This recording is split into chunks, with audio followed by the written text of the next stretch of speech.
Meus queridos, a paz do Senhor. Eu sou o diácono Claudino Machado e esta é mais uma das nossas pequenas reflexões com base na leitura diária da revista Lições Bíblicas da CPAD nesse terceiro trimestre de 2022, a lição dos adultos, que traz como tema os ataques contra a Igreja de Cristo. Nós estamos tratando de apologética, a defesa da fé.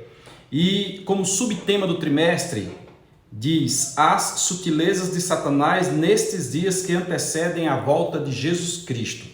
A igreja vive sob ataque e sutilmente estes ataques têm chegado à igreja. Eu disse recentemente que é como um cavalo de Troia.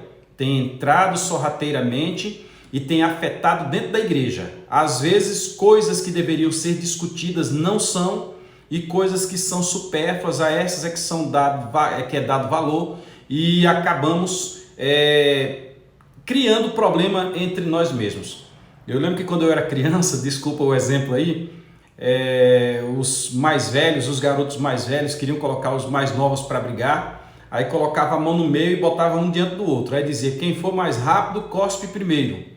Aí quando ele tirava a mão, um cuspia no rosto do outro, e ali os dois agora entravam na briga. Eu mesmo andei brigando algumas vezes por causa disso aí. Eu lembrei disso agora para dizer que o inimigo tem criado estas estratégias no meio da igreja. Às vezes faz cristãos brigarem entre si, quando na realidade deveriam estar prosperando. O próprio Paulo diz: por que há contendas entre vocês, se não é por causa das vossas próprias concupiscências?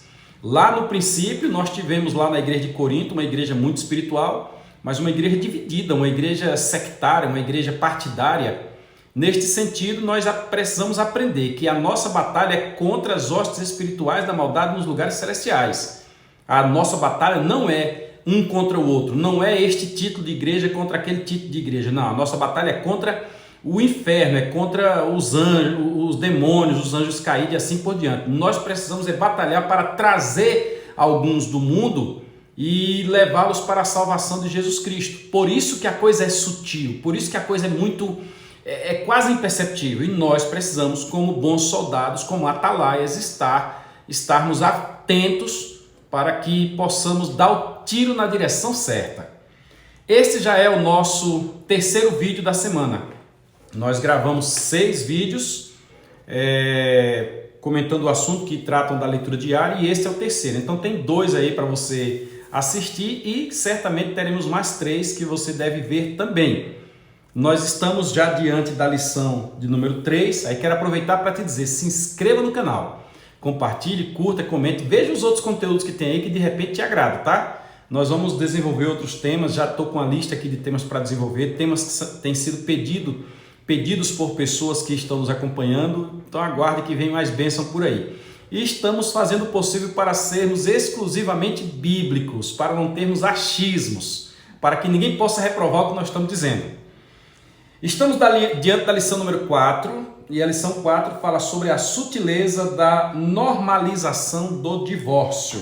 A sutileza da normalização do divórcio.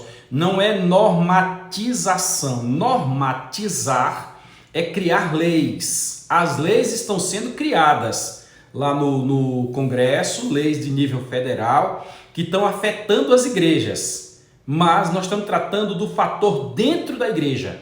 Não de lá para cá, não seja uma questão exógena, mas uma questão endógena. Está dentro da igreja. O que está dentro da igreja, irmão Claudio? Uma questão que ninguém está percebendo, a sutileza. O divórcio está normalizado, estão achando que é normal. E feliz foi o pastor José Gonçalves quando lançou esta temática, porque realmente parece que é uma coisa assim muito comum. Há pessoas que já casam dizendo: se não der certo, então nós vamos tratar desse assunto. Eu quero indicar para vocês a declaração de fé das Assembleias de Deus. A declaração de fé das Assembleias de Deus, que foi publicada em 2017, janeiro de 2017, tem como organizador o pastor Ezequiel Soares da Silva. Pastor Ezequiel Soares, que é membro da Assembleia Brasileira de Letras Evangélicas. Pastor Ezequiel Soares é um dos nossos apologetas, é um daqueles que faz a apologia, a defesa da fé contra seitas, contra heresias. Ele tem outros livros aí, Seitas, Heresias, Resposta às Seitas e assim por diante. Então, eu indico para vocês este livro, até porque nas páginas 204 e 205, ele comenta sobre a dissolução do casamento, falando dos motivos que, segundo a Bíblia, justificam.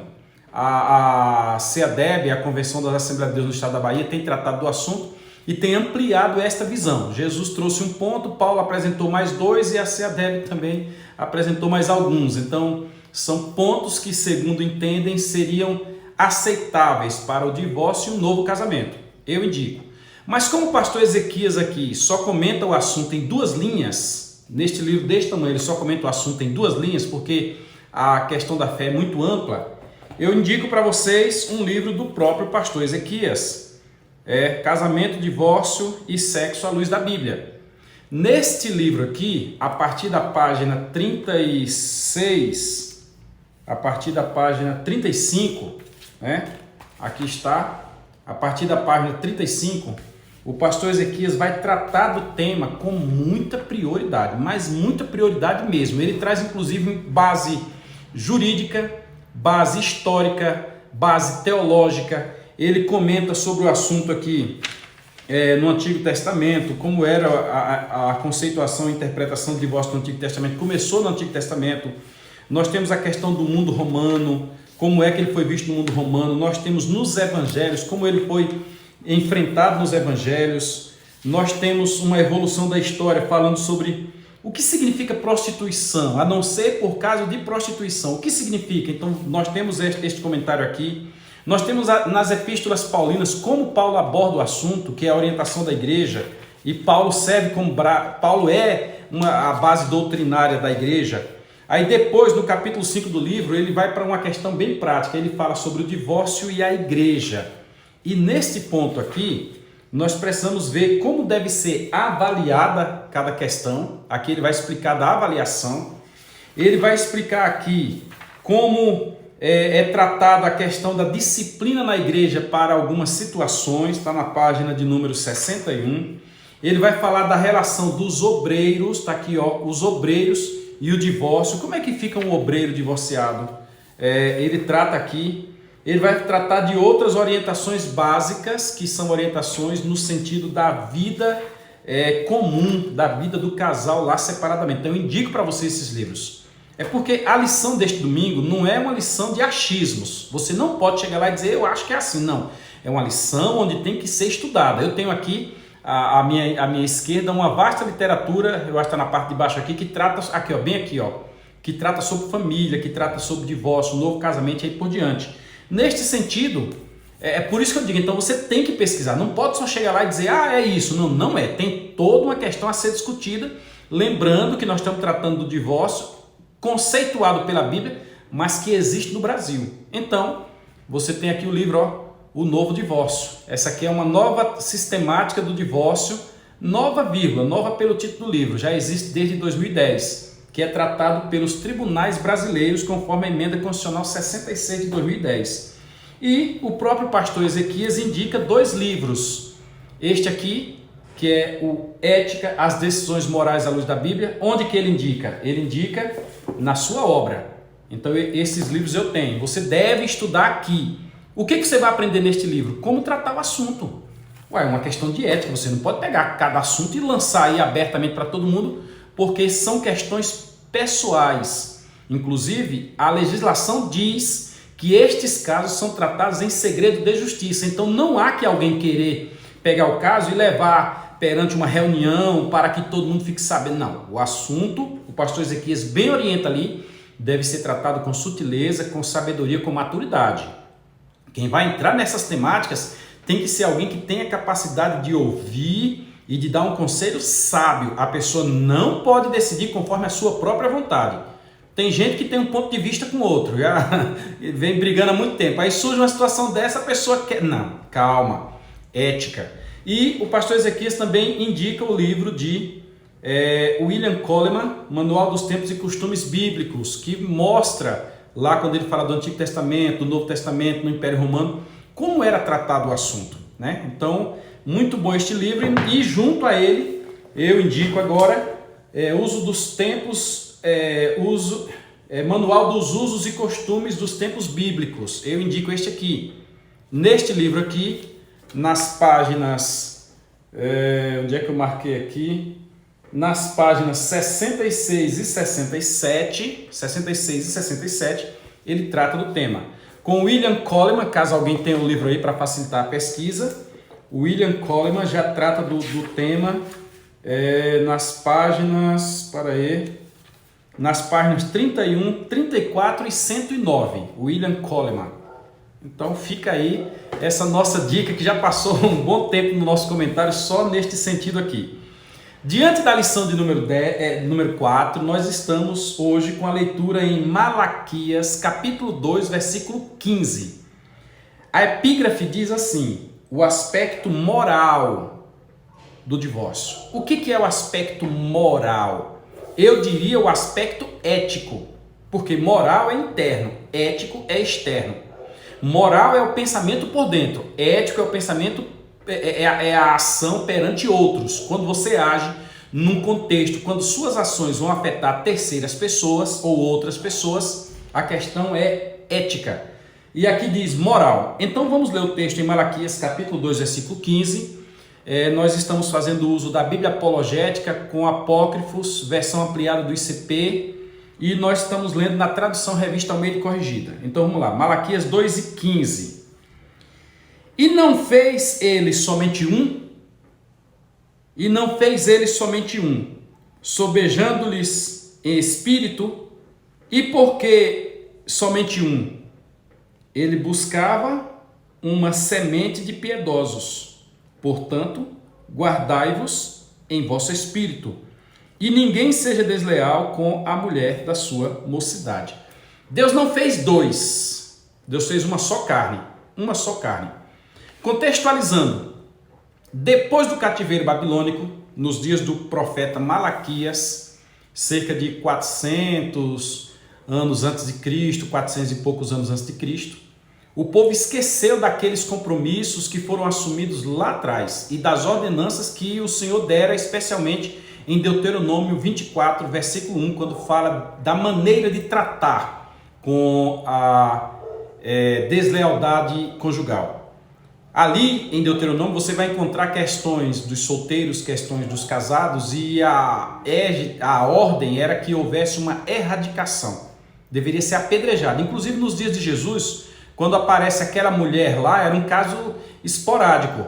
Esporádico pela prática? Não. Esporádico pela punição. Eles já não queriam mais aplicar a punição. Tanto que fizeram aquilo para pegar Jesus numa falha. Aí aqui em Malaquias, o Senhor chama eles a atenção por intermédio do profeta Malaquias. Disse que até os sacerdotes, por causa daquela pecha de que quem encontrasse qualquer coisa estranha na sua mulher poderia repudiá-la, poderia simplesmente dar uma carta na mão dela e dizer: vai embora, vá para casa de seu pai. Não tinha necessidade de um processo, um procedimento, o cartório como nós temos hoje. Aliás, os cartórios no Brasil chegaram em 1565. Ontem alguém disse: não, mas neste caso é somente aquele do que passa pelo cartório. Aí eu fui explicar para o irmão numa rede social que não, Jesus não está falando de cartório. Nos dias de Jesus era o texto bíblico: deixará o homem o pai e a mãe e unir-se à sua mulher e serão ambos uma carne. Pronto. Vai deixar o pai, vai deixar a mãe, vai se unir a uma mulher e vão coabitar.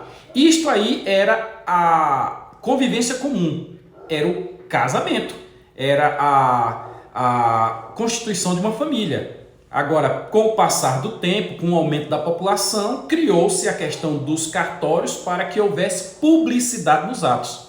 Tanto que tudo que nós fazemos hoje tem o aparato do Estado.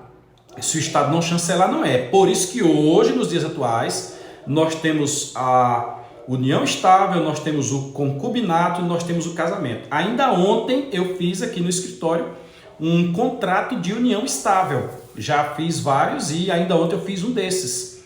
Tem distinguindo ali a questão do concubinato. E o pastor Ezequias, neste livro aqui, que eu já indiquei para vocês, ele trata inclusive sobre o concubinato e a união estável. Se você não sabe o que é, leia este livro. E também um livro do meu professor de faculdade, Sérgio do Carmo. Doutor Sérgio do Carmo comenta também da união estável ao concubinato.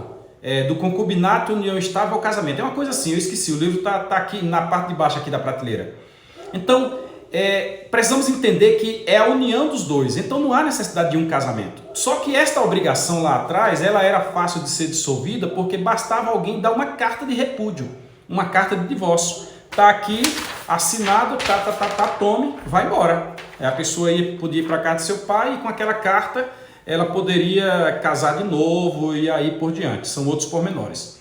Só que nos dias de Malaquias, o Senhor disse que até os sacerdotes estavam fazendo isso, repugnando suas mulheres por qualquer motivo.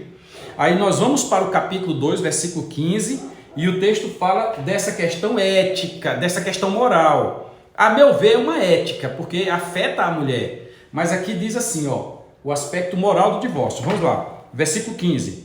E não fez ele somente um, sobejando-lhes em espírito, quer dizer, mais de dois espíritos em um, o espírito do homem e o espírito da mulher, como se fosse um só corpo.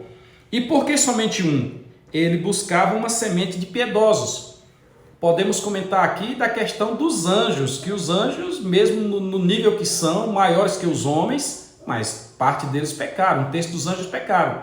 Deus então fez macho e fêmea, justamente dando a possibilidade de uma reprodução e buscando algo que os anjos não podem ter, né? Buscando mostrar que uma criação inferior, uma criação feita do barro, pode adorar a Deus e pode ser salva, buscando uma piedade entre os homens. Portanto, guardai-vos em vosso espírito, quer dizer, não queira internamente fazer aquilo que não deve, não queira internamente separar-se dela, não queira internamente repudiá-la. E ninguém seja desleal com a mulher da sua mocidade. Então, a meu ver, aqui os sacerdotes estavam, como diz a leitura, agindo com falta de moral e agindo com falta de ética, porque estavam deixando suas mulheres. Que assunto top, viu? Domingo nós vamos discutir mais na Escola Dominical e você está convidado a estar conosco. Continue nos assistindo, porque vamos discutir outros assuntos amanhã e o vídeo já está ficando longo. Nosso objetivo é soltar fragmentos para que na oitiva dos 6, ao assistir os 6, você tenha uma visão. Amanhã falaremos sobre Deus odeia o divórcio. E eu vou ver se dentro da semana eu dou uma instrução falo como é que ele acontece hoje. Diferente dos dias daquela época, como é que acontece hoje, continue assistindo.